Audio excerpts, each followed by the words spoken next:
تسديدات كل تمريره وتسديده غلطه الحارس وعانقت شباك الحارس علي القروني، والهستيريا تنطلق في المدرجات.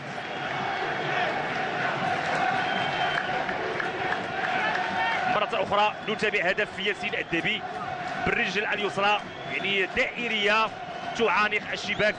1-0 لمولودية وجدة. لاحظوا أكيد هدف غادي يكون عنده قيمة كبيرة، ليس لأنه عاطي الآن تقدم لمولودية وجدة، ولكن لأنه الأول. ذلك لاعب ومدافع سنغالي. هذه محاولة فائدة فريق مولودية وجدة. زي اوندو دائما كيحتفظ بالكرة، يمرر الكرة ما خرجتش. تمريرة، هذه محاولة. هدف لفائدة فريق مولودية وجدة. هدف لفائدة فريق مولودية وجدة.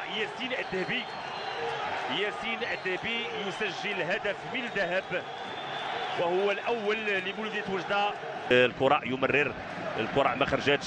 تمريرة، هذه محاولة. هدف لفائدة فريق مولودية وجدة. هدف لفائدة فريق مولودية وجدة. ياسين الدبي يسجل هدف من ذهب وهو الأول لمولودية وجدة بالدوري الاحترافي. كانت تسديدات كل تمريرة وتسديدة غلطة الحارس وعانقت شباك الحارس علي القروني، والهستيريا تنطلق في المدرجات.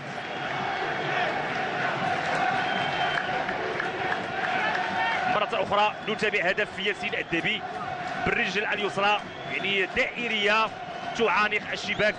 1-0